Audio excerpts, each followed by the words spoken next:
Hello. Hello.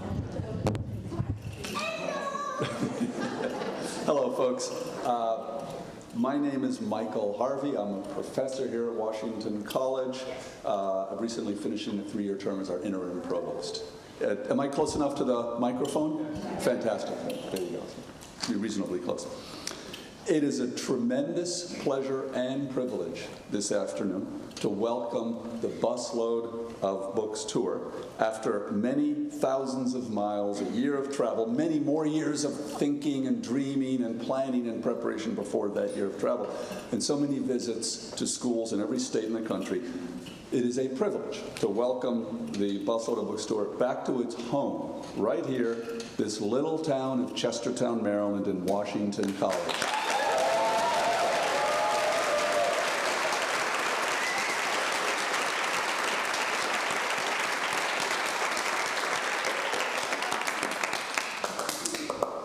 You know, the idea behind Busload of Books is simple but powerful. One of the most important life skills you can give a young person is the ability to read, and beyond that, the joy and the passion to read. One of the very greatest Americans, Frederick Douglass, was born into enslavement here on the Eastern Shore about 2 centuries ago. At an early age, he realized that if he wanted really to change his own life and the lives of others for the better, he needed to learn how to read. How that happened in his life is one of the most amazing stories that he wrote about in his autobiographies. Reading books, he tells readers, changed him in fundamental ways. Learning to read allowed him to begin to build a new self and a new world. As we know, Frederick Douglass spent his life doing the hard work to bring that new world about. It was slow work, unfinished at his death. That work continues today. But it all began with the spark of reading for a young person. Today there are fewer legal barriers to learning to read, and yet for many young people, books remain distant, and the people who write and illustrate them are just names on a page. That's why what Robbie Bear and Matthew Swanson have done is so important. They've helped make books and the people who create them come alive for thousands, many thousands of young people around the United States. Robbie and Matthew are the illustrator-author team that devised this wonderful civic project. In a time when many people worry about the survival, the very survival of American democracy, something that, as I see some of my friends in the audience I've known for years, we can't imagine that we've come to this moment in America. Well, they went out and did something. Right? They have children. They didn't let that stop them. They just took them along. They wanted to put their books in the hands of young people who might not otherwise ever read them, and they wanted to share the joys of reading and writing. They have been described as advocates for the overlooked and the underfunded. It's a beautiful tribute. They're also our neighbors right here in Chestertown, and we're so proud of them. They're part of what makes this such a special community. Folks, students, colleagues, community members, friends, let's welcome the dynamic duo themselves, the amazing Robbie Bear and Matthew Swanson.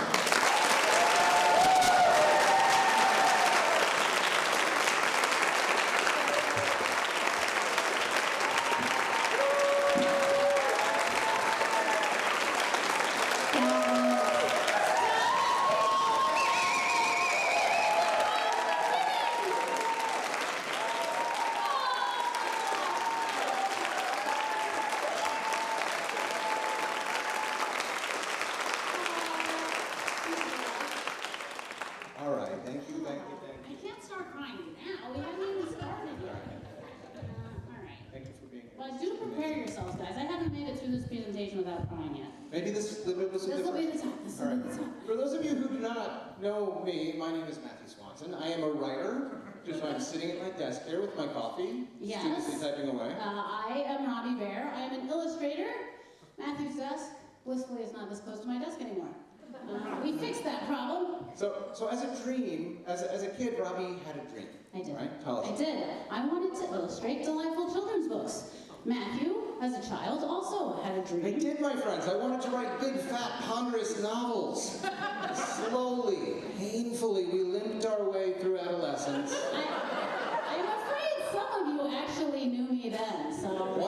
Michael might have been the one that scribbled on your picture. Yeah, maybe. All right. So our paths actually crossed in college, where we met, but we did not fall in love. We were dating considerably better looking people at the time. Casey knows this. Yes, Casey all knows right. this, yeah. We graduated, we both cast about trying to find ourselves. Instead, we found each other a few years later, and this time, friends, we fell in love. We did. Hey, hooray! Thank goodness. Robbie settled. All right. Years passed, we had many odd jobs. Yes, but eventually those led us to fancy jobs with a design firm in Baltimore. Yes, it was great. Robbie was a designer, I was an account executive, I had a tiny little tie. Pretty soon we had all the things we were always told we were supposed to want in life. A car, a Weimaraner, mortgage payments, W-2 forms. We felt very grown up. It was very exciting, but friends, our childhood dreams were not happening. No, we did not have the time or the energy for our childhood dreams. Many of you in this room know adulthood is exhausting. It's exhausting. Yeah. I was not illustrating children's I books. was not even writing thin, insipid novels, no. So this made us very sad. All right, so we said to heck with this. We quit our jobs, we sold our house and most of our belongings, and we moved to Chestertown, into the hayloft. Yes. Some of you know Robbie's parents, Bob and Seiko Bear. They kindly let us inhabit the hayloft of the barn above Seiko's pottery studio on Queen Street. On Queen Street. So the plan was to make books for a year, burn through all of our savings before having to return to the real world. So we spent a glorious year making self-published books in the hayloft of that barn. And we thought we'd have to stop, but right before the year was up, I got a call from my old boss offering my old job back, working half-time from home. So that allowed 1 year to turn into 2 years, and 2 years to turn into 10 years. Oops. I just wanted to revisit how exhausting It was so tiring. We really want to emphasize. All right. All right, so there we go. Okay, so we didn't make much money, right? But we made a lot of books. Yeah. We had tons of creative freedom, which, as it turns out, is a really good recipe for creative growth. While all that creating was happening, we created these four. Yes. It's a very different sort of production creative process. All right, you'll have to talk to your 6th grade English gym teachers. I'm sorry, Paulin, you deserve it. Yeah, you deserve it. All right. Across a decade of self-publishing, friends, we made about 70 books together in the hayloft, most of which, to be fair, would never find their way onto bookstore shelves. Yes, but slowly our books got out into the world, in part thanks to Tom at the Book Plate. Thank you, Tom. And also thanks to Carla at the Smithsonian Gallery. Yes, thank you, Carla. So ultimately, luckily, our books found their way into the hands of some editors at big publishing companies. All this self-publishing led to opportunities to make books with Random House and Macmillan, which is exciting. We were finally getting paid for our work. Still not very much, but enough to keep the lights on. So for years, we've been giving talks about self-publishing at colleges, at high schools. But once we signed on with the big publishers, we started getting asked to be visiting authors at elementary schools. So this is something lots of authors do. It's a great way to connect with kids and teachers. There's a lot of excitement about reading and creativity. Everyone has lots of fun. Yes, but hosting an author or illustrator is expensive. We noticed that we were only getting invited to private schools or really well-resourced public schools, places where the kids had plenty of enrichment opportunities already. We realized that there was a huge group of kids we were not serving, and they were probably the kids who would most benefit from having an author visit. So for example, our own Garnett Elementary School right here in Chestertown. Yes.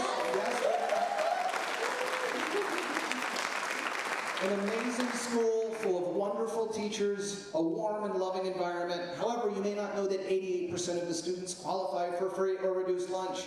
So quite understandably, hosting authors is not the highest priority. Right, so Chestertown is, as many of you know, where I grew up. It's where I went to school. I went to Garnett Elementary. It's where our kids go to school. Yeah, so a few years ago we said, hey, we could donate our time and do an author visit at Garnett, but we also want the kids to have a book, because we talk about books. We want them to have the book that we're talking about. In the more affluent schools we visit, the kids just buy the book, but we knew that most of the kids at Garnett would not be able to.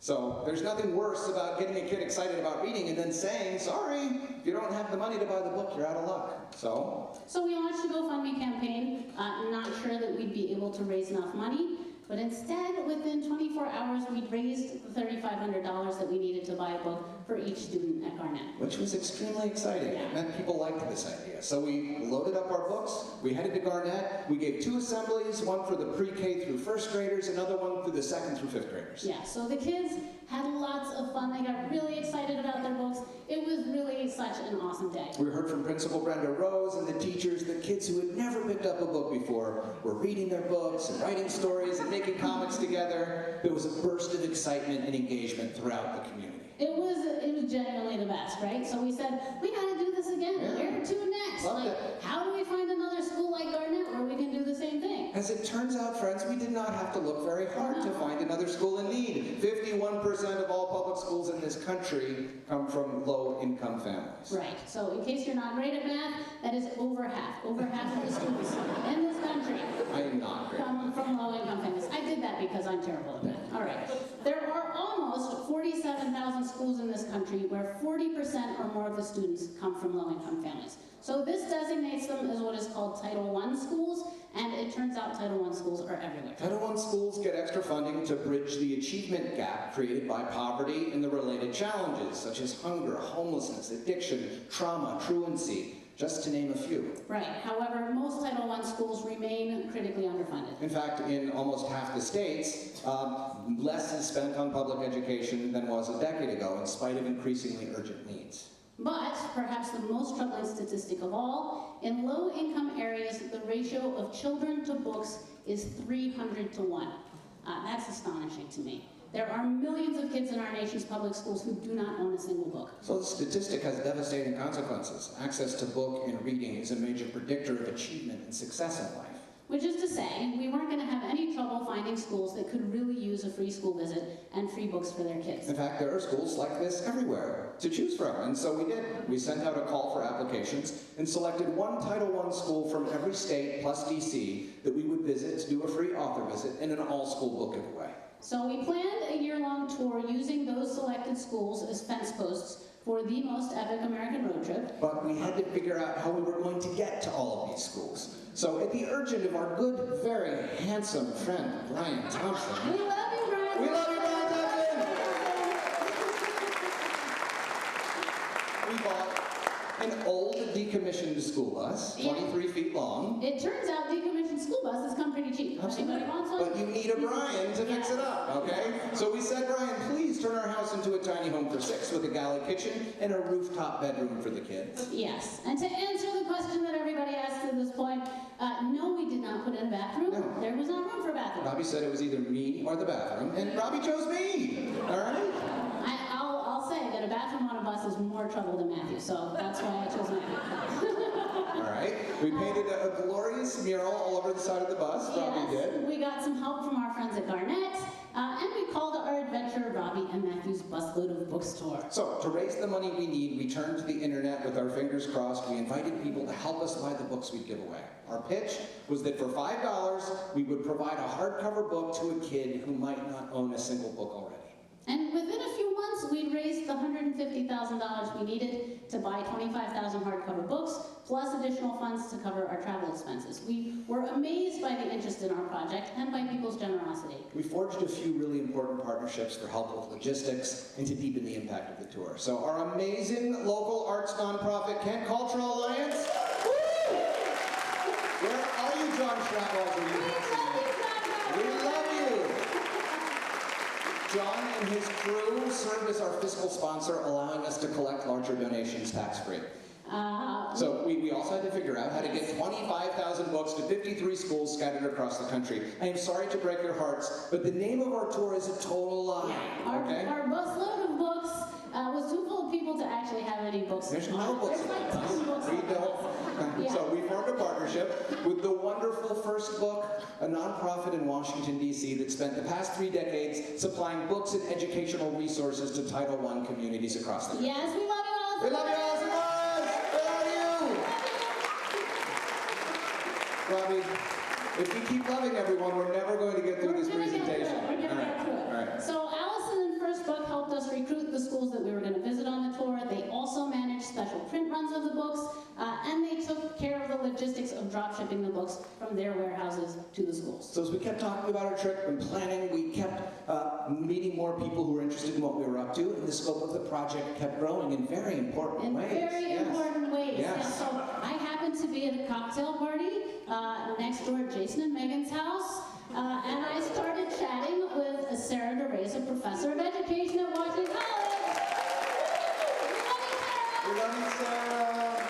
So, after hearing about it, Sarah realized that our tour could provide the structure for a once-in-a-lifetime research study. Teachers, librarians, and authors have always known how valuable author visits can be for kids and communities, but there's never been a big set of solid data to back it up. So the entire education department, plus Nick Garcia from sociology, they cleared their calendars for 2 years to devote themselves to asking this research question. What is the impact of one-time author visits on creativity and literacy-based outcomes in Title I elementary schools?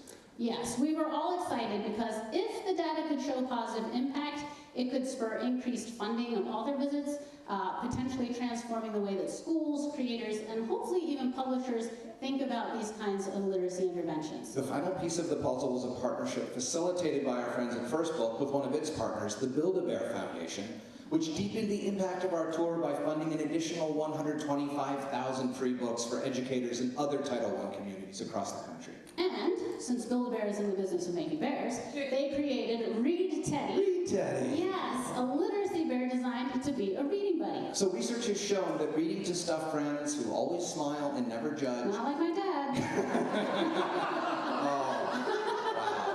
I wish Bob were here right now. I really do. He would be taking notes on my grammar as I deliver this presentation. In fact, he attended the last version of this presentation, and he gave me grammar notes afterward. Yeah. He's made me a better man. All right. Anyway, reading teddies and reading with your stuffed friend helps kids develop increased confidence in their ability to read, improve reading fluency, and a lot more positive reading influences. Thank you, Bridget Bunton, for sharing these facts with me. Yes, we love Bridget Bunton. Thank you. We love you, Bridget. So Build-A-Bear gave away 125,000 reading buddy bears over the course of the tour, including a bear for every student in each of the schools that we visited, and every public elementary school in Kent County. So It was very yes, good. it was Seriously. awesome. Thank you, Build-A-Bear. Thank you, First Book. There might even be a reading teddy in this room. Do we have a read teddy? Hold it up, friend. Hold it proud. Yes. Woo! Right. Awesome. Needless to say, it was a wildly exciting addition to the tour, because who doesn't love it? We love you, reading buddies. All right, with our various partnerships in place, and the funding to actually make the trip, we were ready to hit the road. So on August 30th, 2022, we gathered the kids in our Grouchy Dog Bumbles, and we hit the road. Yeah, so I planned this route to avoid extreme weather as much as possible. We looped back and forth across the country, and we ended up in the Pacific Northwest in late May, then drove through BC and the Yukon up to Anchorage. And we were heading to Anchorage, friends, because if you aren't aware, the thing we've neglected to tell you so far is that in the summer, we are commercial salmon fishermen in Alaska. Yes, yes. Because it wasn't complicated enough already. So I've been doing this since I was 2 years old. Poor Matthew got roped into it. Friends, don't marry Robbie. Don't do it. I wouldn't recommend it. Oh, Yeah. Lord. Matthew's been the only taker so far. So Oh, okay. that tells you something. We could have a whole different presentation about the fishing, but this presentation is about literacy and books, so we will now leave you frustrated, not talk about the fishing, and continue believing that Alaska is extremely boring. Super boring. Okay. You guys don't need to know anything else about Alaska. All right. So after our fishing season ended in mid-July, we finished the tour with our final school visit at a tiny tundra community in Port Haydn, an hour south of our fish camp by Bush Plain. Yeah, even though it was summer, our host teacher assured us she would be able to round up the village's 16 students for our presentation. So our itinerary included some of the expected American road trip highlights, such as Devil's Tower in Wyoming. The Badlands of South Dakota. They are awesome. The French Quarter in New Orleans. The French Quarter was too much for Jasper. Yeah, he couldn't Sorry. handle it. Yeah. He couldn't handle it. We also visited the National Memorial for Peace and Justice in Montgomery, Alabama. If anybody has an opportunity to go there, it was incredibly moving, devastating, well worth a visit, and I highly recommend it. Yeah. We took a helicopter into the Grand Canyon to visit a school in the village of Supai, where the Havasupai people have lived for more than 800 years. We went snorkeling in Honolulu. We went lobstering off the coast of Maine. We went family canyoneering in Utah. Yeah, we also hit some of the less popular destinations, like this cranberry bog in Wisconsin. Wisconsin, I want you people to know Wisconsin is the highest producer of cranberries in this nation. 65% of the cranberries come If from we Wisconsin. allow Robbie to hijack the proceedings, we will talk for an hour about cranberries. We're moving on from cranberries. All right. So we also traveled down the Enchanted Highway in North Dakota. It is a 32-mile stretch of remote rural highway, which is home to 9 of the world's largest scrap metal I sculptures. think we have a fan of the Enchanted Highway over there. Let's hear it for the Enchanted Highway. All right. We camped with Krista Lamoureux and Bjorn Berkmeyer at City of Rock State Park in New Mexico, where the boulders are really, really big. Yeah, it was cool. We visited Baby Fritz the hippo in the Cincinnati Zoo. I know. He's so cute. We should just linger on this slide for all the rest of the day. We also got our old-timey portrait taken in Branson, Missouri. What do you mean old-timey portrait? I just pulled out my musket and put on my hat. Seriously, this is fun if you've never done this before. We watched the sunset on Carhenge in Alliance, Nebraska. It was pretty great. We also briefly lost our minds and picked up this little souvenir in Salt Lake City. Yeah, that's Koji. He is luckily proven to be quite lovable. Oh my gosh. So over the course of 12 months, we did 53 school visits. And for the sake of simplicity, they all pretty much followed this same pattern. So we would start off by sending each school a video in advance of our visit, mentioning the school by name, telling them a little bit about where we were at the moment. So the videos made it so that when we showed up, the kids already felt like they knew us. Yes, it made them feel perfectly comfortable making fun of Matthew's hair at breakfast. Which is an appropriate thing to do. My hair was seldom washed on this tour. It also gave them the entirely erroneous sense that we are famous people because they, quote, saw us on TV. It seems like a small detail, but these kids are so used to being undervalued and overlooked that the idea that people had come to their school to see them, had made that decision, was profound. It made a huge difference, and not just to the kids, but to the teachers, too. So in every school that we visited, Jasper spent a day in the kindergarten classroom. He might be the only kid in history, we're not sure, to attend kindergarten in all 50 states. You tell me if you can think of another scenario, all right? Then we would walk down the hall, so Augie could spend his day in 5th grade, Yes. okay? Alden and Kato would sometimes visit classrooms and do Q&As on request, but most often they would stay in the bus and do their schoolwork with Jill. Thank you, Jill. Is Jill here? Thank you. We love you, Jill Tolbert! So that was mostly all Oh mine. my gosh, so much. All right, at each school, we gave 2 assemblies. Yeah, for the pre-K through first graders, we talked about our picture book, Everywhere Wonder, which is about the importance of observing the world around you and recognizing the things that fill you with wonder. So there are big, beautiful things that we need to pay attention to, like the Grand Canyon and the moon. But also things that are small and all around you and easy to overlook if you're not paying attention, like ants on the sidewalk. And the sunlight shining through the window. So to help kids understand and make sense of what the word wonder means, we described it as the full moon feeling, that feeling that you get when you look up at the full moon. So at the end of the assembly, I'd go around the room and ask the kids to share their full moon feelings, while Robbie would draw the things that they reported feeling wonder about. So you can tell a lot about kids by the things that they feel wonder about. So these drawings were from our Louisiana school, which was a very small, very rural school that had a lot of challenges. So some of the kids mentioned simple full moon feelings like pink and blue clouds and stormy clouds, footprints in the sand. But then they started getting really creative. We had Chucky the Christmas tree with his pointy dragon tail, Alex the cat who had 3 eyes and triangle ears. And at one point, like this one kid was like, "Things are getting out of control. Just draw a regular tree, please. Come on, lady. Just a regular tree." So Calm down. it turns out that wonder is a really big tent. Yeah, and so for the older kids, we did an assembly about our illustrated middle grade novel, Ben Yokoyama and the Cookie of Doom. We talked about our creative process and about story structure. We talked about collaboration and figurative language. Then the kids and I would brainstorm the plot of a simple story. They'd spit out ideas, we'd make it into a story, and then Robbie would try to keep up with what we were saying. So this is a story from our friends at Kapapa Elementary in Hawaii. It's about Macy the cannibalistic potato, her best friend couch potato. They're under constant threat from the Lay's guy who wants to turn them into Macy chips. There's like a protest. there's a dramatic break-in, there's some spying. Honestly, it became very It complicated. was very dark a lot of the time, yes. The point of this exercise, though, is to show kids how easy and fun it is to create your own story, but even more important, to recognize that their own lives are full of stories that are worth telling and sharing with others. We would end our assemblies with a Q&A. Augie, and even more so Jasper, would hop up on the stage and man the mic as needed. And afterwards, the kids would all file outside to the bus. They'd get to look at the bus, take some photos. Let's be honest, what they really wanted was to pet Donalds, okay? They were not interested in us. They would get very excited when we told them they would get to pet him. However, I have to report that the enthusiasm was not reciprocated. Yeah. We probably have about 1,000 photos of Doubles with this exact expression on the screen. This poor dog was pet by 25,000 children this year. He didn't enjoy any of it. So after the assemblies, we would have lunch with a small group of kids. We asked the schools to pick not their academic superstars, but instead kids who could really use a little extra attention or engagement. So it was a great opportunity for us to really connect with kids in a way that we couldn't in the assemblies. So I went around and dedicated their books for them, while Matthew gave them a little worksheet to fill out. So we had them answer 3 questions in each school. What's your favorite meal? What makes you happiest? And if you were in charge, what's one thing you would do or change to make life better for everyone?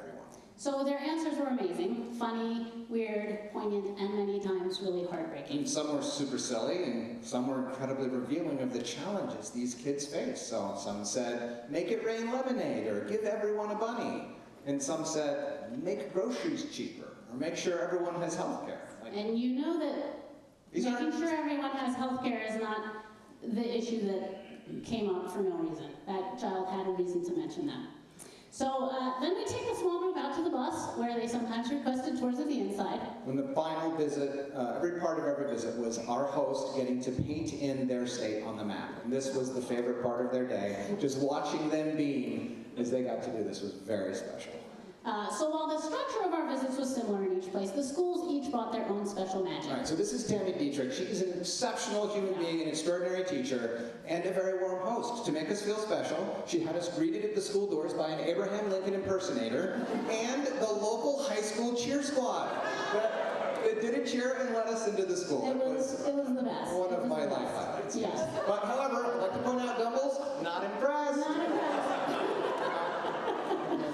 Our host Deb in South Dakota asked local muralist Stan Sherwood to paint the spines of our books on the pillars in our cafeteria. Where they will be forever, which is awesome. He did such a great job. It was so cool. The music teacher in our Dallas-Fort Worth school turned the words of our book Everywhere Wonder into a song that the marimba band played as the whole school sang along. I started crying during that. Our Cape Canaveral kids rolled out the red carpet for us. They had 6th graders as paparazzi, like taking pictures. I think our greatest triumph, honestly, was winning over the 6th graders. They were very skeptical. Yes. But Robbie did that. Robbie did that. Our New Mexico host Nadia put us up in her house for the night, cooked us homemade enchiladas, and made us a cake in the shape of our book. I know, that was a tough one to cut into. It was so good. That was her first cake like that she ever made.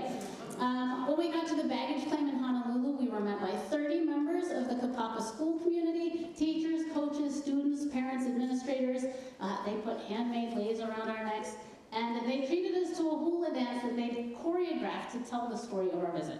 It was amazing. In Summit, Mississippi, our host Becky arranged for us to appear in the local Summit Christmas parade. She brought lights and fortune cookies, Kato and Augie sat on the roof chucking cookies and candy. It was amazing. It was amazing. In Olive, Oklahoma, our host teacher Barbara was also a volunteer firefighter because her job teaching didn't keep her busy enough. Yeah. So she invited us to visit the station to check out the equipment and uniforms. Let me tell you, those pants are very heavy and very Augie big. rocked those Yes. pants. But shout out also to the volunteer first responders, because that's a whole other part that we could In talk our about. small communities, they don't get paid, they show up because they know it's important. Including our community.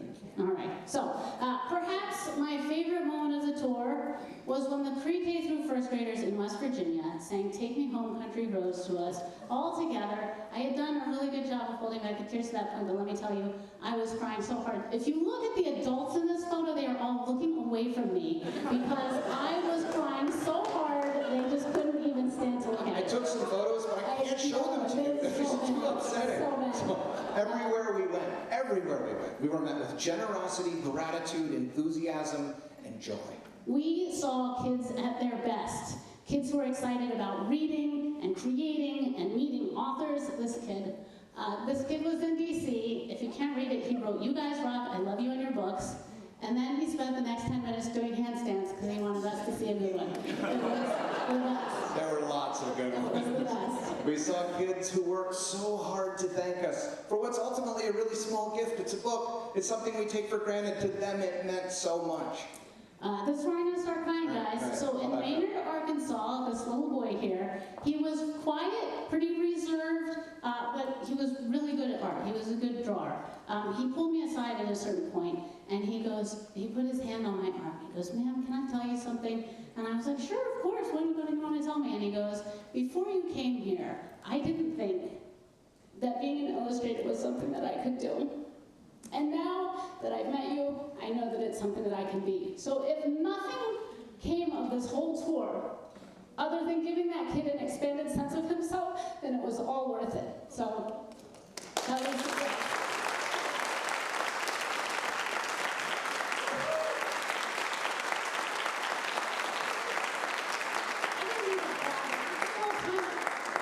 They're clapping for him, not for me. From the moment we left home to the moment our bus pulled up in front of Stan's, 350. And apparently some of you were there, but I have no idea. Because it was a very delirious moment, and then it started raining, thank God. We had an extraordinary year. Yes. If 350 days can be considered a whirlwind, and it definitely felt like it, then we were finally back from our whirlwind tour. We visited a school in every state. We'd given out 25,000 books and bears. We'd traveled 35,000 miles. We'd used, on my best estimate, 900 bathrooms. I'll be happy to describe them in the follow-up presentation about Alaska and cranberries. So we met countless people who shared our belief that literacy is important and that every kid deserves a book to read. We'd squeezed 100 lifetimes worth of family vacations into a single year. But we didn't have the time and the energy to reflect on any of this while we were traveling. So we've spent the past month trying to wrap our heads around what we might have learned and what, if anything, we can pass along to you. All right, so remembering back to the start of our trip, our expectations, frankly, going into it were not high. We'd seen the numbers. Schools are struggling. Teachers, and particularly public school teachers, are being blamed for everything from student behavior to low test scores. Low salaries and mounting disrespect have led to waves of teachers leaving the profession. School budgets are getting slashed, and there's not many real solutions being offered. So I figured that this trip was going to be a real bummer in a lot of ways. I expected to see these failures reflected in the schools that we visited. Our school visit showed us exactly the opposite. Yeah, in every single school we visited, teachers were going the extra mile for their students. Up there you see a sign that says, "You matter." These teachers are showing up and telling these kids this every day. This teacher was incredible. She was awesome. Our teachers were showing up every day with love and the belief that their students deserve the best and can be the best. They felt pride when they saw the spark light up in their students' eyes. I can't even look at this side. Her Amber's like joy in looking at this little girl just makes me cry. They brought empathy, understanding, and grace to meet kids where they are. So here's the thing, a really important point. Schools don't exist in a vacuum. Kids are coming to school with a host of issues that are a direct result of their home environments. For so many of the kids in Title I communities, good days are few and far between. For some kids, teachers provide the only bit of sanctuary and stability in their lives. Poverty directly affects access to basic needs. All across America, public school families face food insecurity, housing insecurity, untreated health issues, trauma, and addiction. Public schools have the particular challenge of having to serve all eligible students no matter what challenges they bring to school. So just to suggest that poverty is a singular issue that shouldn't affect school performance, as some people do, shows a complete lack of understanding of the problems poverty creates. Almost all the schools we visited offer free breakfast and lunch to the students because for many of those students, these are the only regular meals they're going to get. So I just want for you adults in the room who are grown-ups to imagine for a moment that you'd only eaten a couple bowls of cereal all weekend long, and you hadn't slept much because you had to look after a 3-year-old while her mom was out working 3 jobs, right, to make ends meet. You come into work on Monday really hungry and pretty tired, and you're expected to create a really complicated spreadsheet that honestly you don't really care about or understand. You aren't really allowed to be crabby about it or complain to anyone about it. Not only that, you're supposed to sit still and quietly and work on that stinking spreadsheet, right? And also while you're doing it, there are 25 8-year-olds in the room with you. Icing on the cake, you don't even get to look at your phone, all right? That, I'm pretty sure, are conditions that as adults, we would not thrive in, right? Yeah, this is the expectation we have for our students in these schools. We expect them to perform as if their lives outside of school doesn't affect their performance in school. And we expect teachers to succeed in spite of the challenges that their students bring to the classroom. There are plenty of schools that can't provide the free meals, but still have at least 40% of students living in poverty who may or may not be getting fed. Some of the teachers that we met had stashes of granola bars and snacks that they bought with their own money and kept in their classrooms so that their students wouldn't be hungry in class. And yet we continue to measure schools according to how well their students are able to overcome the circumstances and perform well on tests. We visited one school in which a student had recently been murdered by a family member, less than a week before we showed up. So imagine the trauma of the other students having to cope with that tragedy. And imagine the trauma for the teachers being asked to do their jobs while trying to help students make sense of what had happened. These teachers aren't trained to be trauma counselors, but it's become a part of the job since so many schools lack funding for mental health support staff. We went to a school that had about 25 special needs students, but no special needs teachers. So there were 120 teacher openings in that district and 0 applicants. So the vice principal at that school told us that one of his jobs was to hold one of the special needs students on his hip throughout the day because the kid was a runner. If you put him down, he'd go out the door. So he just carried him around with him wherever he went. Young man was not potty trained, so the vice principal got peed on all day long. And he said, it's okay, this is my job, but I don't get to go out after work with my friends because of this reality. This was a young guy, a smart guy. He could have been doing anything. And he was there doing this job because he cared about these kids. He's a hero. We went to another school that just didn't have a second grade teacher. So when a sub couldn't be found, teachers and staff, sometimes cafeteria workers, would take turns covering that class during their planning period.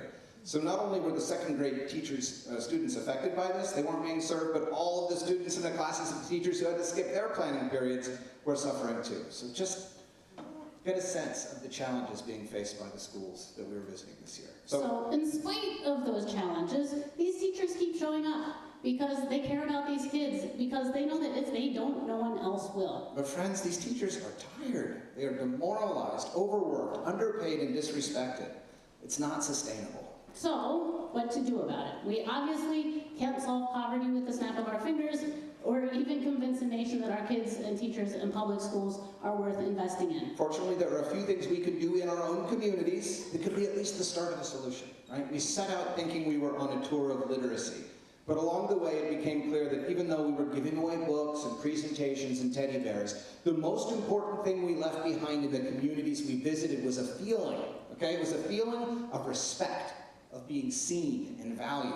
Yeah, instead of saying thank you for the books, the message that we got over and over again in follow-up emails and texts from our host teachers and librarians was just thank you for loving our kids. Thank you for listening to them. Thank you for making them feel seen. Here's the good thing, love is free. Yeah, this is excellent news, everyone. Books are expensive, meals are expensive, counselors are expensive. Love does not cost a dime, and neither does respect. You don't need to raise a bunch of money to make a kid feel good about themselves or to make a teacher's day, or make anyone's day for that matter. Yeah, you just need to show up and care, to listen, to try to contribute, to show them that they are valued.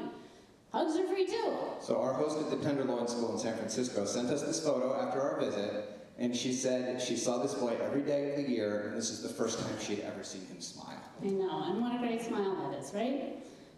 During a Q&A, this was at our school in Maryland, a boy raised his hand. He patiently waited for me to make my way over to him with a microphone, and his question was, "Can I have a hug?" And I was like, yes! It was the best. Yeah. We only got to spend an hour with most of the kids we met on the tour, but we did our best to create an exciting and memorable event for them, to convince them that reading is fun and worthwhile, to show them that the people who make books are just regular people, to encourage them to tell stories of their own. An hour isn't much time, but our hope is that we planted some seeds. Well, we know we did, okay? Some of the kids did not need much prompting. No, they did not. These 2 first graders rushed around the school to find us at the end of the day to show us the books that they had written after seeing our presentation. A Book of Love, and I See Birds. I See Birds. I want that. Yeah, I'm stealing the that best. title, all right? The Havasupai School at the bottom of the Grand Canyon had been closed throughout the entirety of COVID. So we were the first outsiders that had visited that community since before the pandemic began. And the kids were so excited to meet us. They were ready for our visit. They dove right in after our presentation to create their own books. This little girl was so excited to be making her book that she kept having ideas even while we were taking her pictures. Put the camera down, lady. I'm not done yet. The crazy carrot. We spent 53 days inside of schools. We spent the other 300 days exploring the country. And whenever we pulled into a gas station or a parking lot or a campground, people would come up and ask us about the bus. Yes, the ridiculousness of that paint job gave people an easy opening to start conversations. We never led with politics. We talked about our mission, and people responded. In 12 months, we didn't meet a single person who thought it was a bad idea to bring books and creativity to kids. Instead, we had conversation after conversation that convinced us that people are fundamentally good, that there are good people doing good things in every state, in every zip code, and that if we focus on the things we have in common, we would probably enjoy our lives a lot more and get a lot more done. So honestly, this trip restored our faith in humanity. The evidence really was impossible to ignore. Throughout the year, people would see the bus, learn about our mission, and spontaneously decide to donate. Which has been the story since the beginning of this adventure. We told our friends we wanted to do a free author visit at Barnett. They agreed to buy the books. We told the internet we wanted to visit a school in every state, and 1,500 people provided the funds we needed to buy 25,000 books, renovate our bus, and drive it 34,000 miles. We all want the world to be better. We're all looking for ways to be part of the solution. And from what we observed, friends, people can be inspired by a hopeful and generous gesture to make a hopeful and generous gesture of their own. Which means we all have a really simple formula for making the world better. Right, so take your community's challenges personally and then make a positive step towards addressing them. Our project got started when we noticed our local elementary school would probably never be able to afford an author visit. It was the school Robbie attended, the school our kids attend. It mattered to us, it was personal. So we are here tonight to educate our own community about the disparity literally just down the street from Decker Theater, so the problems that we see can hopefully become personal to you too. There's plenty you can do to help schools in this community. So our county schools are in desperate need of substitutes and volunteers. On a bad day, our schools are short between 7 and 11 substitute teachers. That's daily disruption for hundreds of students and teachers. This shortage is something we saw across the country. In large school districts, the number is considerably higher.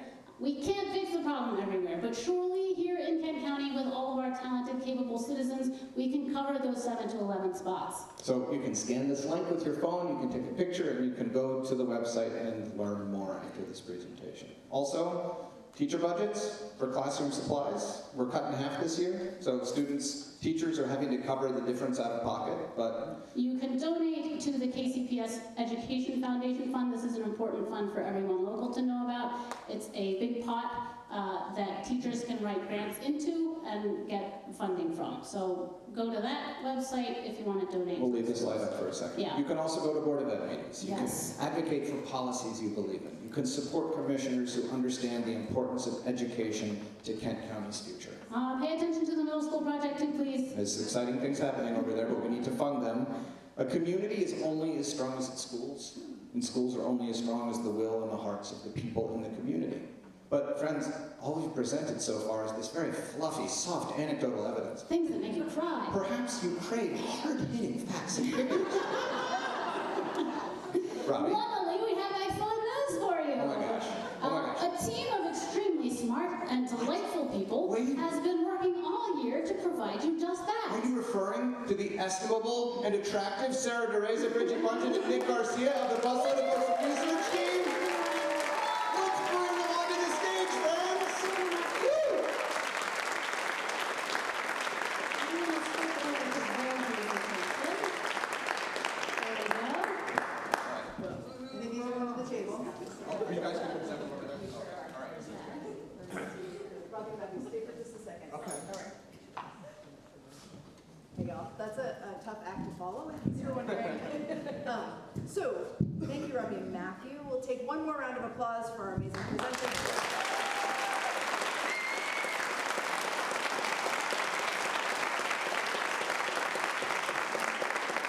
So as Matthew Matthew so kindly said, I am the wonderful Dr. Sarah Clark-DeReza. I'm an associate professor here in the education department at Washington College and a member of the Busload of Books lab, many of whom, actually all of whom are here today, and you'll get to meet them all in just a minute.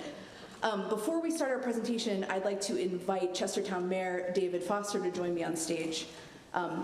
Mr. Foster and the town of Chestertown would like to take the opportunity for us all together tonight to formally acknowledge Robbie and Matthew's dedication to advocating for a high-quality public education for children here and across the country.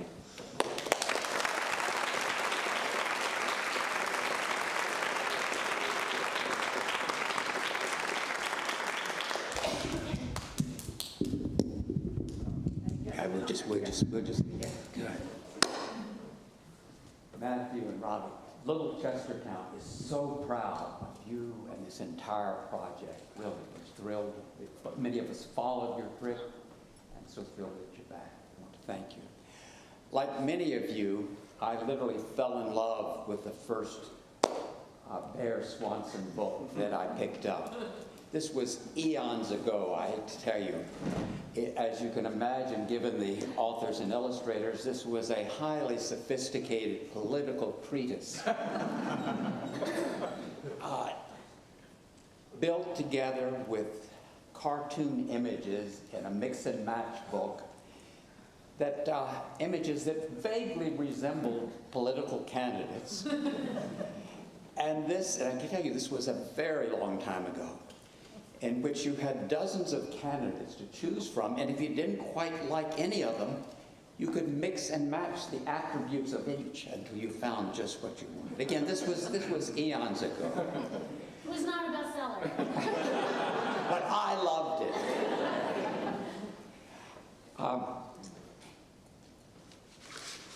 This was really thanks to Megan Eflin, councilman for this area for Ward 4, and including Washington College.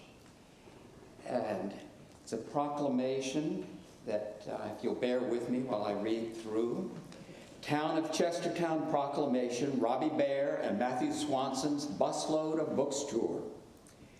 Whereas Robbie Bear and Matthew Swanson embarked on their year-long Busload of Books tour along with their four children, Alden, Cato, Augie, and Jasper, kicking off in Wilmington, Delaware in August of 2022, returning home to Chestertown on August 15th in a 24-foot converted school bus. And whereas the Busload of Books tour ventured to all 50 states, traveling all 34,000 miles, partnering with 53 Title I schools, presenting 109 assemblies and giving away 150,000 books and 125,000 Build-A-Bear reading buddies.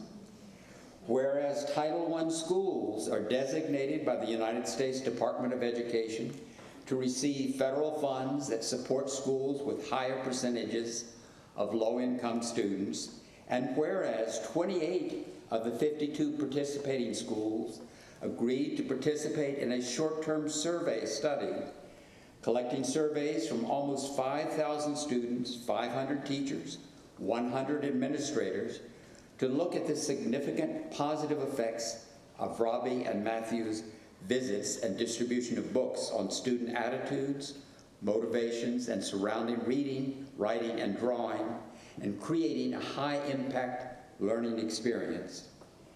And whereas Washington College, along with the town of Chestertown, is celebrating Robbie and Matthew and their Busload of Books tour through this Lesson from a Year on the Road event. Now, therefore, I, David Foster, Mayor of Town of Chestertown, do hereby proclaim Thursday, September 14th, 2023, as Robbie Bear and Matthew Swanson and Busload of Books Day.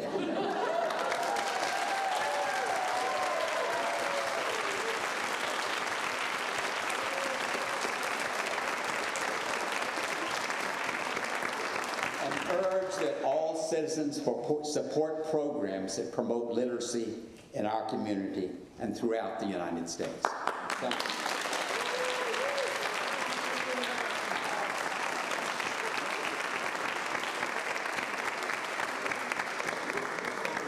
Thank you, everybody. Thank you. Megan.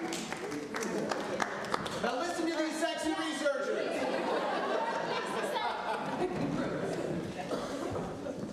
Hey, y'all.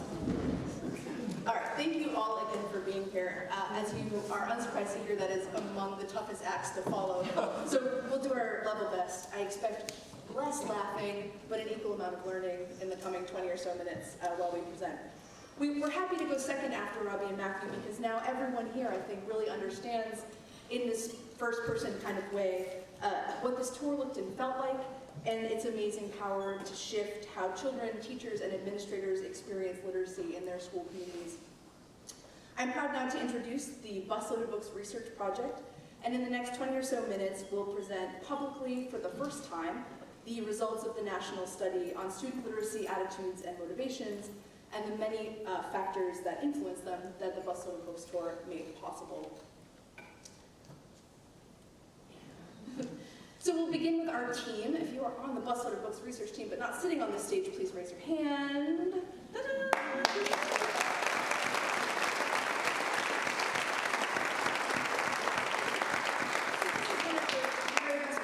Project, we get to work with this dynamo group of students and faculty members who are committed to scholarly excellence and, like Robbie and Matthew, to advocacy for public education. You'll get the chance to hear from a few of us tonight, and we'll encourage you to reach out to our other colleagues during the Q&A session that will follow our presentation. Okay, here we go. Okay. So, Matthew and Robbie reached out to me, I think evidently at a cocktail party. Many conversations happened about this. Reached out to us for some help finding previously conducted research to help sort of advance the tour's advocacy themes, like looking at book deserts and poverty-based inequality in school during the sort of planning phase of their adventure. And it took us, I think, exactly one really exciting conversation about the research that had been conducted to realize that so much research actually hadn't been conducted in this area. So the Busload of Books Tour provided a great opportunity to ask and answer some real questions with real implications and things that actually just had never been studied systematically before. Authors and illustrators and anyone who does this work firsthand knows, and they know for certain, that these experiences change the lives of children. And you've seen the evidence that Robbie and Matthew have in spades tonight in this presentation, and their stories and photographs that have come along with them on this journey. But scholars have never systematically measured these impacts, and there are many reasons for this. It's really challenging to study something that happens only once in a way that makes those findings generalizable and usable for other people. It's hard to conduct research in schools and with children because there are strong ethical and good protections in place for doing school-based research and research with kids. And there are just like so many things that influence students' literacy experiences that trying to measure just one is really difficult. However, you've now met Robbie and Matthew, and you know that this like bonkers level energy and enthusiasm that they bring along with them for their work and for this advocacy work is 100% contagious. Hopefully you've caught a little bit of yourself tonight if you didn't come in already with the disease. So together we decided to take this bold step and develop a large-scale, sort of first-of-its-kind research project that took advantage of this even bolder national tour. Here's our research question. It has a lot of words, so bear with us. What are the impacts of a one-time author and illustrator visit and book giveaway on literacy attitudes and motivations of K through 6th grade students in Title I eligible schools? It's a lot, and together we're going to unpack what that means for you tonight and get some answers to it in just a minute. So I have next to me our esteemed presenters. Dr. Bridget Button will begin our presentation by providing some background information on research in elementary literacy and laying the sort of framework for our current study. Our student researcher, Riley McHugh, will walk us through the research methods, which focused on a survey that we designed specifically for school-age children. And she'll talk to us about how it helped us understand their sort of baseline feelings about reading, writing, and drawing before Robbie and Matthew's visit. And then finally, Dr. Nick Garcia will share our preliminary findings, bring our presentation to a close by highlighting why this work is so important. And with that being said, I will turn it over to Dr. Button, Associate Professor of Education, to begin our comments. Thank you, Sarah. And thanks to everyone for coming to this event. It's really thrilling to be able to share this research with such a wide and eager audience. As research, all research begins with a theory that frames the work, and our interdisciplinary research project uses two complementary theories: ecological and sociological models of human development and spatial inequality. These theories describe people as growing and changing over their lives as they interact with social, cultural, and historical systems that surround them. Spatial inequality studies examine cross-place differences in well-being, mobility, and achievement. This research pushes us to start with simple questions about inequality like who gets what, and then add deeper place-based considerations that ask who gets what where. Both of these frameworks help us to better understand that about a child in a particular place and at a particular time. For example, the experience of a student within this particular classroom and this school or community following this particular event. Single-day author visits, like the Busload of Books tour, happen pretty often, and many educators agree that it's important for students to meet the creators of the books they've read. Anecdotal data, as we've heard a lot about tonight, and personal accounts from participants illustrate students' newfound excitement about reading, writing, and storytelling in the moments, days, and weeks that follow such a visit. So, what about author and illustrator visits warrants further research? Well, first, there's not a lot of it out there. A few studies tell us that meeting authors and illustrators can lend real-world legitimacy and excitement to the daily literacy work of elementary educators. Sustained engagements with authors show improvements in student literacy motivation, and children who participate even in just one-time writer visits report higher levels of reading and writing enjoyment than students who do not attend these events.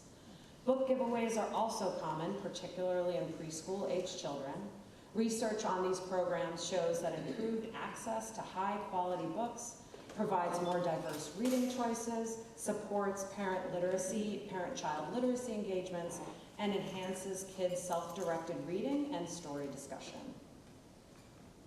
Our research focuses on the core concept of literacy: reading, writing, and drawing. We view literacy as inclusive of all three because of their symbiotic and interdependent relationship. Students both write to read and they read to write. Drawing is a way for students to communicate and represent objects on their own, and is also in many ways the first stage of writing development. Children's literacy attitudes and motivations are shaped by every experience they have with a book, by their belief about what happens when they read, and by the beliefs about those they care about, their family, their friends and teachers, and what these people feel about reading. All three of these forces can be positively influenced by kids' experiences in school. Students' literacy attitudes and resulting motivation to read, or not to read, strongly influence their reading performance.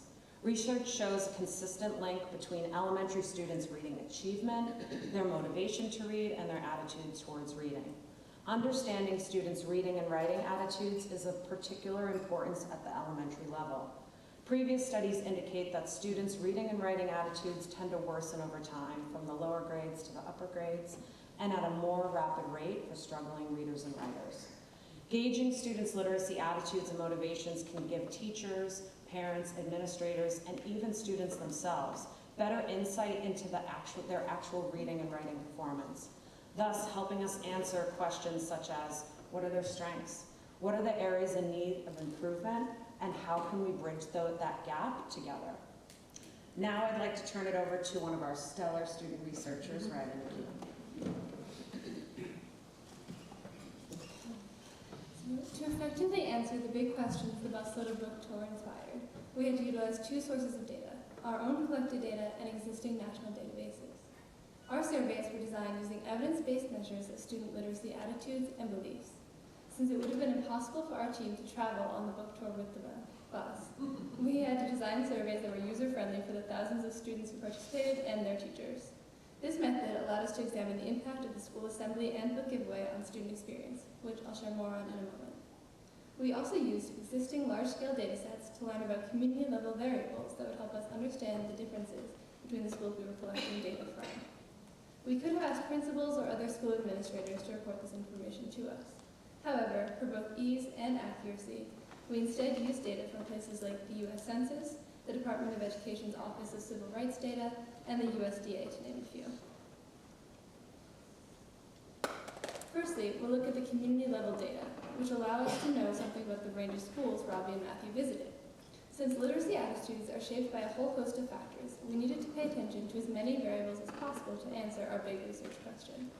There's plenty we can say about our school partners, but tonight's focus is on the sample diversity. When a school is designated as Title I or high poverty, we often have one set idea about what this means or what the schools look like. However, we found in our analysis of the 26 participating schools that there's actually an amazing array of diversity within and among these school communities.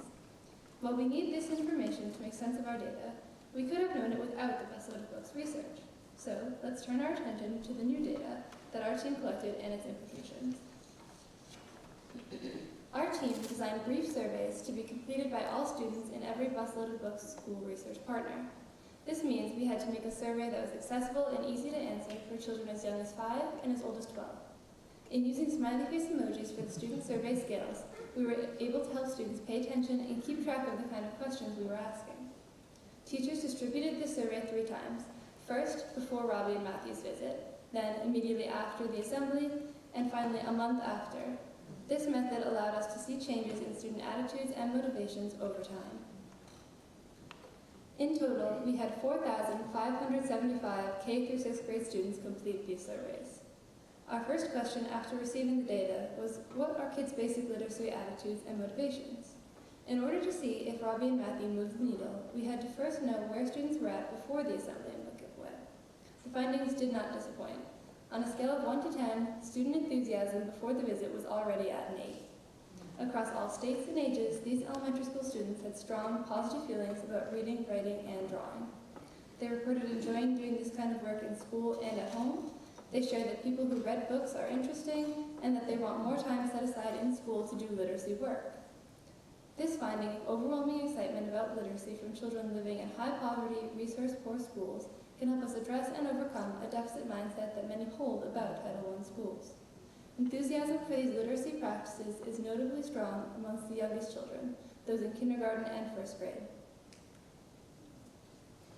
Our surveys also asked kids to estimate how many books they had at home. Students who reported a greater number of books at home also reported higher scores in attitude questions for reading, writing, and drawing. This indicates that simply having more books visible to kids helps increase their interest and enthusiasm for literacy.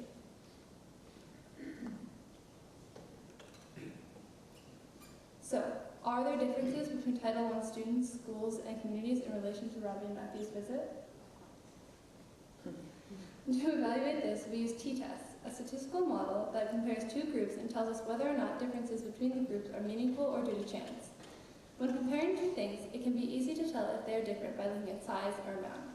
But in statistical analysis, in order for there to be a meaningful difference, a specific threshold must be met. While the numerical difference in score may not seem like much, an increase by even 1/10 of a point could be enough to show a statistically significant difference between groups. Since students' pre-test scores reported higher scores and showed that they're already excited about literacy, it is possible that post-test findings may not demonstrate a significant change. Now I'll turn it over to Assistant Professor of Sociology, Dr. Nick Garcia.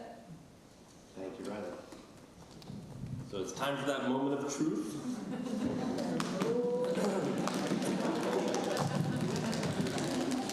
Remembering that Riley just told us there's already very high excitement among these students, it seems a real challenge to expect Robbie and Matthew's assembly to improve on that, and particularly at statistically significant levels. But that is precisely what they did.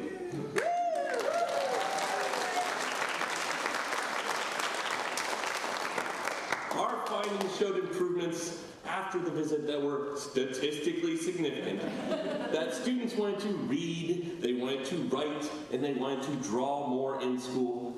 We also found that there was more enthusiasm for each of these categories, and that students that didn't like, frowny face, the idea of reading more in school, they became fewer as more and more students responded that they love it in the post-assembly surveys. They also reported more excitement about spending free time reading and writing, and drawing. And we have overwhelming improvement for each question. Now, I should point out this means more than a change from a frowny face to a smiley face. It means that the responses are so fundamentally different that they flag real changes in our statistical models. They want more literacy activities in school. They want to spend more free time doing these activities after Robbie and Matthew's assembly and their book giveaway. Now, skeptics, you might wonder about comparing the interests of students through a school year. Can you really attribute changes to Robbie and Matthew specifically? Turns out we can. We're able to look at differences between student literacy scores, again, using the methods that Riley described, and separate the responses according to whether or not students actually attended the assemblies. And guess what? There are clear differences in the desire to read, and to write, and to draw more in school, and to spend more free time reading and writing and drawing. We saw more of that among the students, same classrooms, same schools, that attended the assemblies as opposed to those who did not. Now, a lot can change student excitement throughout a school year, but whether or not students attended the assembly, that played a key role in explaining improvements in literacy, attitudes, and motivations. So there's a number of implications of this. I want to dissect what these findings actually mean. First, that there is an eagerness among Title I students to engage with books. Now, before Robbie and Matthew arrived, there were students that were hungry for reading, writing, and drawing, and I think that that is important. Often our scholarship, across our respective backgrounds, they talk in terms of deficits among students. And that framing, it runs counter to how students are actually reporting their motivations and attitudes about literacy. These ideas about student deficits, they shape the willingness of stakeholders to treat children as the engaged and motivated kids that they are. And that leads to a second important implication. Events typically only afforded to resource-rich schools, school-wide author and illustrator events, those are a rarity in our Title I schools. And whether it's the books that Robbie and Matthew distribute, whether it's the engaging talks that they have with students at the assemblies, or that sense of excitement, of pride, our data, they just indicate that these can produce transformative results for students in our Title I schools. Within our areas of scholarship, we're not scholars with egos, but we want to be forthright about something. We've generated a data set here that is unique. There's a true alternative to using state-mandated test scores as a proxy for the totality of what literacy means.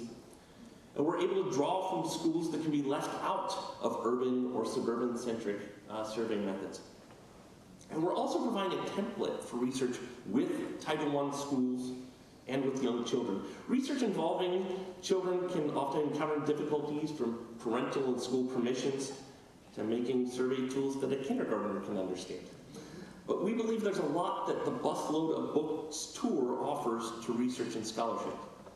I think finally, perhaps most importantly, our work is providing evidence to make the case that assemblies and books aren't perks. They're experiences that shape the motivations and the attitudes of early learners. Our findings are providing a basis for schools and parents to advocate for funding these kinds of programs. And also for publishers to recognize that Title I students should be on their radar, and for state and federal policies to provide more literacy and enrichment opportunities in Title I schools. Now, we have a lot of work ahead of us as we're connecting the tour to additional data that situates students within classrooms, within schools, and within their communities. And some of this work involves combing through teacher and staff surveys to find specific data about the classrooms and teachers. For instance, we can learn what preparations and supportive curriculum best affect student motivations. And there are practical findings that teachers can draw from to explore methods that might incorporate drawing and writing into activities that might exclusively involve reading.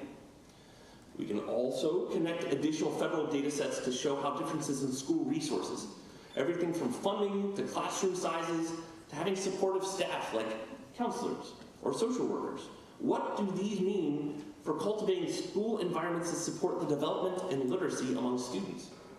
Finally, connecting the social environments, from the prevalence of childhood hunger and poverty to the availability of books in an area, we can actually measure how these differences explain some of our results. Now, our children, our schools, and our communities, they are not a monolith. And examining the very real environments in which we live, grow, and learn involves recognizing how these impact children even at very young ages. Now, there's a lot of work ahead, and we're grateful for the opportunity to share our findings thus far. Please allow me to hand it over to Sarah.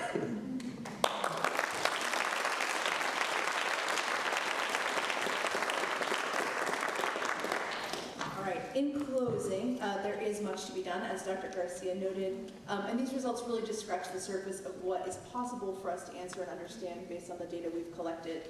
So this year, we're focusing on a comprehensive analysis of this huge data set, and also the dissemination of our findings to as many people as possible. We'll use traditional sources like scholars usually do, going to academic conferences, publishing and presenting papers, but we're also working with a teacher advisory committee and with Robbie and Matthew to make sure that our findings get in the hands of folks who can use them to make important change. We're most excited to announce an online convening for all participating Busload of Books schools in the summer of 2024. We're going to use this time together to share what we've learned, to work to put this research into practice and back into the hands of the communities around the country that helped us collect and understand this data. Importantly, we will keep doing this work with our community, and you can see we have many people to thank for our ability to do this work tonight, and also in general at Washington College. We particularly like to imagine a future where many bright scholars like Riley, Avery, and Brooke find themselves on the Busload of Books research team at Washington College and learn to use their knowledge and their knowledge towards achieving a greater good, working to really apply that theory to practice in the broader world. Thank you all again for joining us tonight. I'll pause. If you want to clap, you can clap and say one more thing.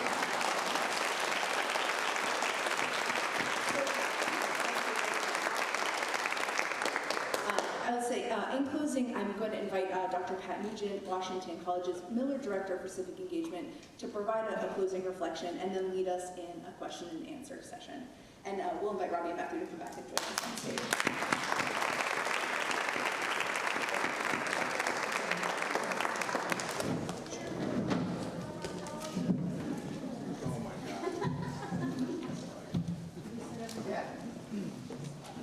Hi, everybody. Can everybody hear me? Is this mic on? They'll turn it on. So as Sarah had said, I'm the Director of Civic Engagement at the Star Center in Washington College, and it's just my honor really to be asked to kind of provide a few concluding remarks and then to open the floor to Q&A. I can't wait to hear your own reflections and questions. For me, it's a really challenging task to try to kind of wrap this up and conclude it. There's so many ideas kind of swirling through my head, but I'll say in so many ways, this is kind of a new and novel story. It's something I have never seen before, and in other ways, it's a tragic, not a tragic tale, an ancient tale, maybe a tragic one too. It's the great myth of the Trojan horse. That's the one I think of, out of this handmade vehicle, an innocent book giveaway, jumps 100 soldiers for equitable education, armed and ready to build community, to foster the arts, and to create research and advocacy across lines of community and state lines and otherwise. And it also so beautifully revises the story of the American road trip. So often the individual white male beatnik hero launches into his quest for individual spiritual epiphany. But here we have a family and their social science research friends setting forth across America for insights into our shared national culture, our education system, and how the arts and higher education can really be put to work for common good. So these are a couple stories that are swirling around in my mind, and I love the way in which you're reinventing them. And here are a few lessons that I've drawn from this as kind of someone whose charge it is to foster and support civic engagement here at the college and in the community. One is that community-engaged research that really starts with the community. It addresses real needs in Chestertown and beyond. It starts with real questions and the real strengths that are surrounding us and surrounding our campus. That can produce incredible teaching opportunities, incredible research, and incredible advocacy networks across the nation. And so kind of starting with the community and real needs, I think, is a key lesson for me. Far from extracting from the community, research can really not only invest in it, but actually build community, as I think all of your stories suggest.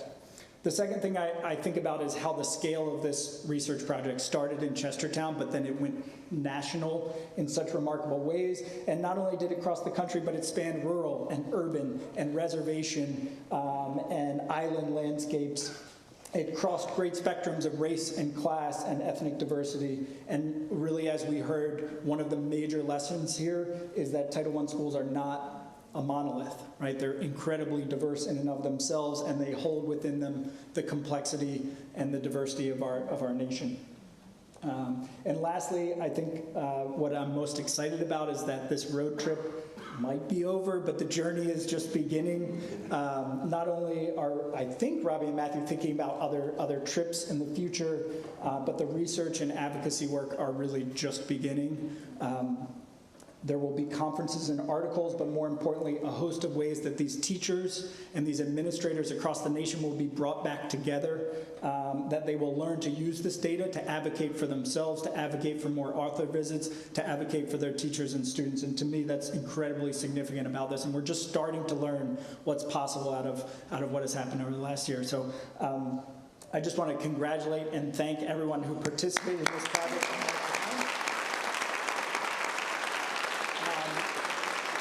I think in lieu of asking my own questions, I want to defer to the audience. So I think I have a remote mic, and I am happy to, in true Oprah Winfrey, Phil Donahue style, come up to anyone that might have a question or just a comment. Yes, Pam.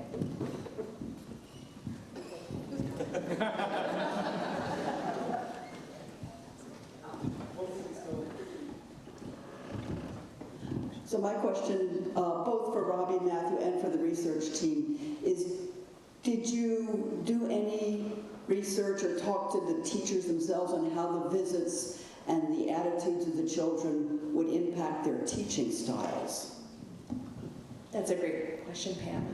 Yes, the answer is yes. So we focused on our student data tonight, but we also collected pre- and post-visit data from all of the participating teachers. And we did a survey at that last measurement point with school administrators and all school staff.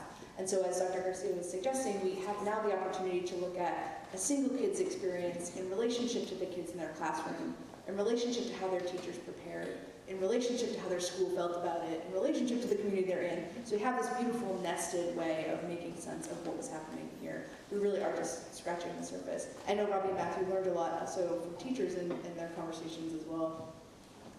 Yeah, I mean, mostly we learned that there's a better way to do this, and next time we do it, we'll have other things that we do. That we got lots of suggestions from teachers and lots of insights on the things that really worked with the kids. And yeah, we could have just done more. We could have done more. So we're gonna do more next time. Next time. Jasper's in 8th grade. We're gonna do it again. Get ready, buddy. He's just learning that for the first time. Other questions?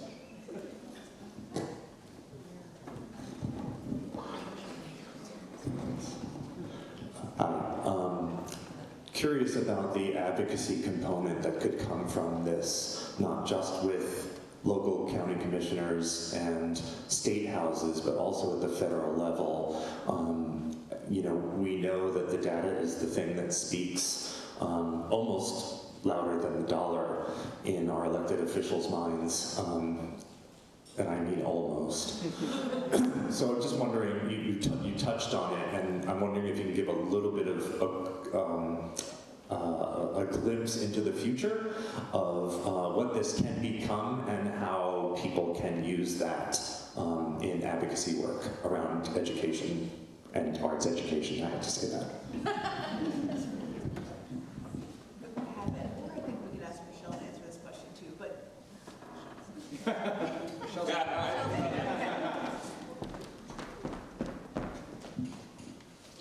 Well, one of the things that we can do is, think about reading, think about drawing, thinking about writing, and thinking about preparing the students before the author visit. All of that work contributes.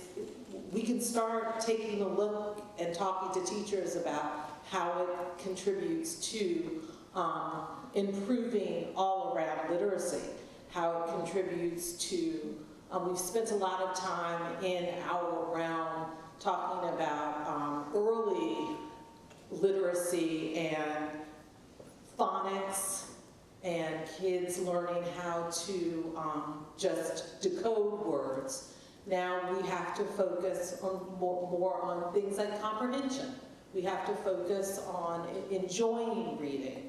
And as we talk more about building knowledge nationally, we can use our data to say, hey, there's a data set that supports these other areas of reading, and take that information out there to educators, to legislators, and hopefully bring this other side of reading that really contributes to motivating and getting students to actually want to use those new decoding skills that they have. As a sociologist, I'll just add something else. So a lot of our policies and reports are now talking about individual failings of teachers or students. They're not doing enough, and we have enough here to tell you that students want more reading, writing, and drawing. There's the motivation, the attitudes. Teachers are doing a lot. They're developing innovative curriculum. We have the ability to actually test the structural supports of schools. Are our teachers getting resources that they need? Are schools getting the resources that they need? And so the data that gets out here, it can be the basis for white papers for people to appeal for social workers, for bigger, for some kind of ideal class sizes, for teacher retention. So if teacher experience at school matters, how do you retain teachers? So teacher salary could matter. I could just go on, but I come from Ohio. Our school funding mechanism has been unconstitutional by our state Supreme Court for decades. No changes in funding. I have all kinds of things.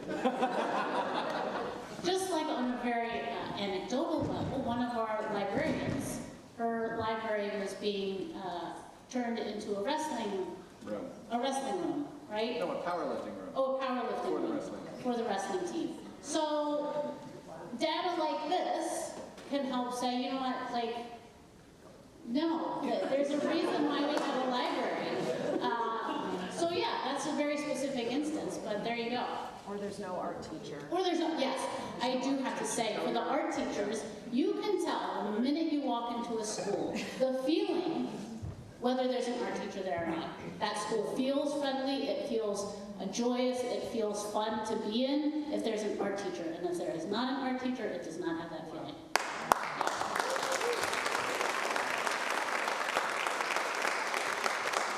Go ahead, Connie. Hi.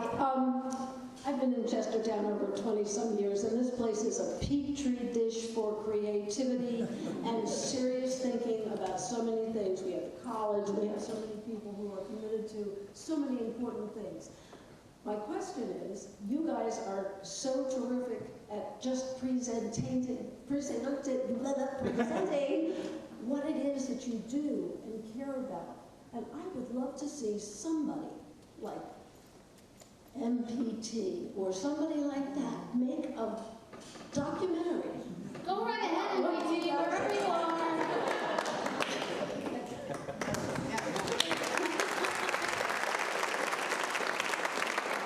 We are open to comments or questions.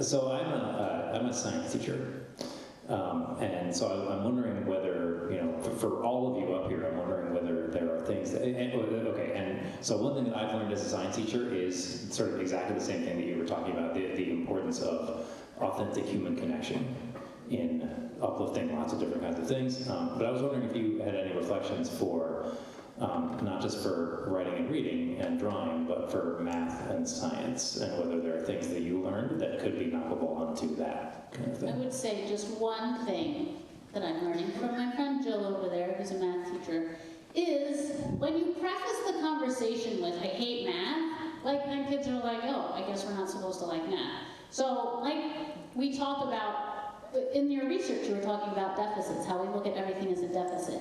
Sometimes it's just a question of framing it in a more positive light. And it sounds a little Pollyanna-ish and it sounds a little silly and that it doesn't make a difference. But for a lot of these kids, just saying like, well, I like reading, makes them be like, oh, well, maybe I can like reading too. So like that's just like on a very base level. I'm sure there's more smarty things to say about it.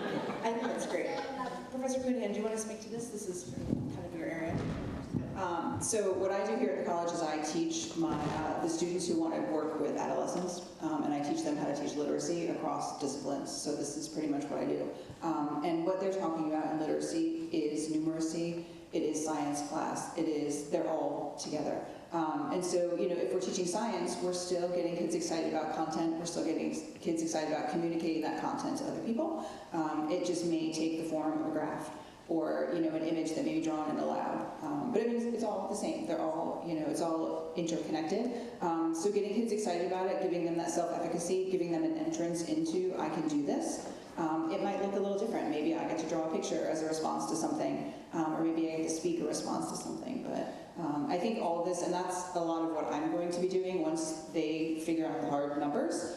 This is what Michelle and I are going to be doing, is taking it and saying, how can we apply this to all of our disciplines? But I think just letting kids know that science is literacy, numeracy, math is literacy, and we're still talking about bringing in information and putting it out in ways that we can understand it.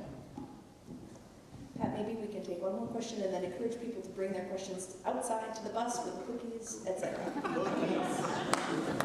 I'm just carrying out orders. Oh, well, how do I decide here, Doctor? Not Beckett. He has. Sorry, Beckett.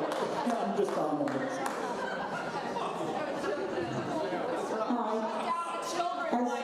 As someone who worked in publishing for many years, both in New York and elsewhere, I'm very curious to ask you what kind of support, if any, you got from your publishers, what you got from Macmillan and Random House.